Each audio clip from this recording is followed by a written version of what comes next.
Hey, welcome back to ATT&CKcon 4.0. We're on day two, so it's our first break. So we got the opportunity at the Couch Talks for the live audience. So only you all are able to actually watch this content. So we really hope that it helps you engage and you get to know the speakers better because they have put in all of this work, prepared months of research to be able to present to you.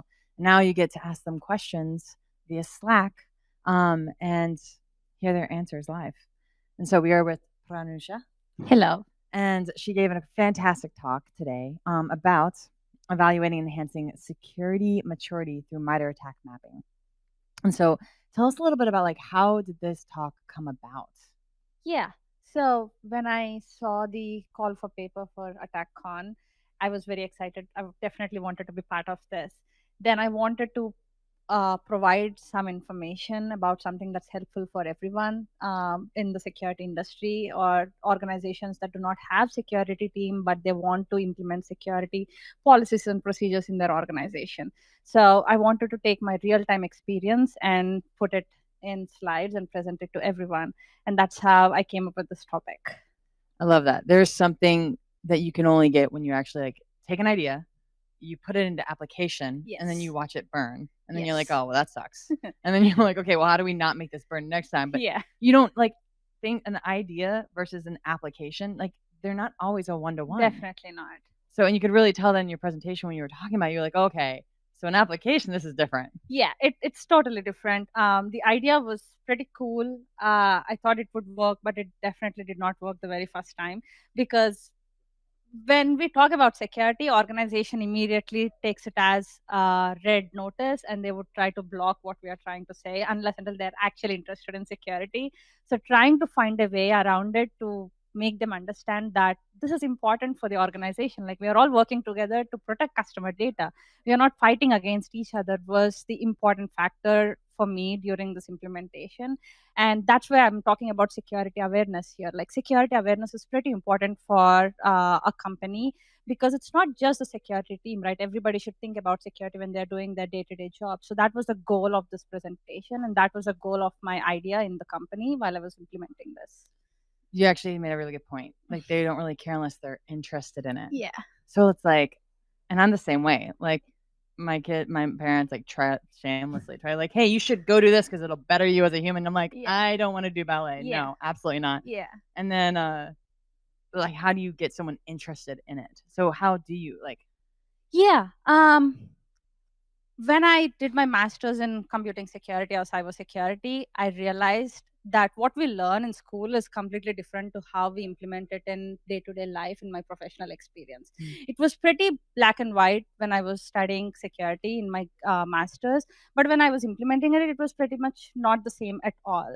Um, because in school they would say this is what you have to do to protect a company, but that's not how it works in the real time environment. You wouldn't have budget, you wouldn't have interested CTO or VP of engineering. So you have to find common interest between you and them that would help both of you to benefit from this security implementation. And you also have to talk how much money you would lose if you don't implement this and how it would be a bigger risk for the company. So it's technical skills for security are as important as the communication skills and presenting them to the exec board or the higher management. So it was always about finding the right words and right communication to make them understand that. that is really fair because I've learned that every successful manager that I've known, they know how to talk numbers and budget. And it's almost like this unspoken rule that if you're going to be a really good manager, you actually are a really good financial analyst. Yeah. Yeah, no definitely. So what would you say is one quirky thing about you that we can tell the audience? I love Simpsons very much. 1990s TV shows. Out of Yeah. all of the 1990s TV shows, I find it pretty classic. I came from India, so I came here for my masters. But Simpsons helped me to understand American mentality, Oh, and God, I was I was able to relate to the day to day life to Simpsons. So yeah, I love Simpsons. Oh, there's actually a whole theory that they predicted the future in multiple Yeah, episodes. totally. That freaked me out too. Oh, well, thank you so much for coming. I really Thank appreciate you coming up you. to TAC on and all the work that you've done. Thank you so much. All right, next up, we get to talk to Simone and Greg. They did a fantastic talk on using attack to create wicked actors with real data. All right. So, how did you guys come up with this talk? Yeah, so KC7 is something that we've been working on for a while now, for a couple of years now. And Greg and I are really passionate about making the cybersecurity industry more diverse, more diverse. I love that. Thank you. And the way you do that is not just by talking about it, but figuring out like why is it that we're not getting more people? Like how can we get people the right skills to break into the industry? So that hey, we're going to tackle the problem head on by making training that really shows people why we love this industry and gives them that firsthand insight into what we actually see and gives them that love of pivoting in security and analysis. Yeah, and I think we're both sort of in the perfect spot to be able to do this kind of work because we are in the field. We look at real threat actors every day, but we're also pretty early in our careers. We're recent graduates. We've both experienced like what cybersecurity education looks like at the university level, and we saw the shortcomings, and we thought, what can we do to take a better approach to learning cyber and to get more people into the field? And we have too much time on our hands. And we have too much time, but it's a good problem to have. I so appreciate you guys for having too much time. So thank you. Would you say like a lot of it like something I've noticed when it comes to our field is that we love to be like, well, there's a course for that, and the course should teach you everything, right? But almost like it seems like in our field, nothing trumps curiosity. Nothing trumps like, well, why does it work like that? Like asking that question. Like, how do you instill that when you're working with so many youth? Yeah, that's a really good question. I think, one benefit to KC7 and to this like immersive approach is that you aren't bound by, what a professor decides you should be learning, right? It's sort of an open playground for you to go and explore, build new skills, see what you know, see what you don't know. And it really does fuel that natural curiosity that people might have. And it can really help ignite a spark for cybersecurity in people who don't even know the first thing about what it looks like. Yeah. So Greg and I, when we do these workshops, we say it's a cybersecurity training, but we actually don't teach you anything. You teach yourself everything. And so we've had classes with high schoolers, and an hour and a half into it, they've at the beginning they've never heard about cybersecurity. They're like, well, it has something to do with firewalls. And an hour and a half in, they're talking to us about like process execution from malware, and we're looking at each other, and we're like, these kids have no idea what they're doing.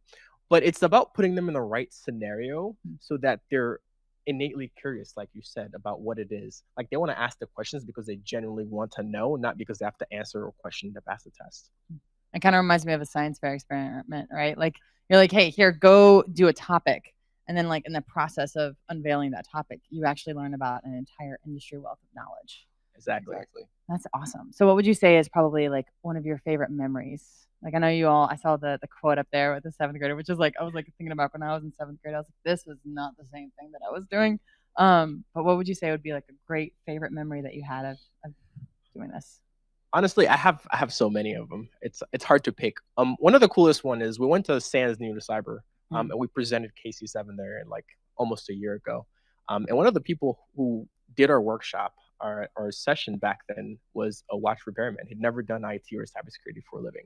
And he saw KC7 and he was like, you know what, this is kind of fun.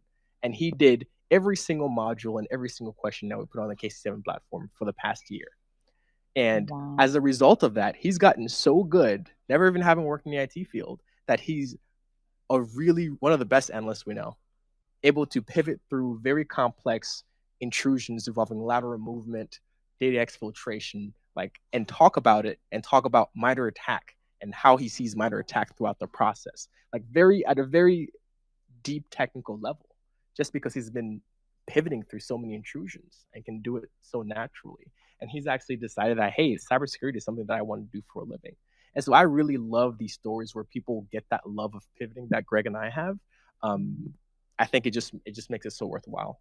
That is beautiful. Yeah, if you're a hiring manager out there, we've got some very talented people who've played our game that would love make great additions to your team.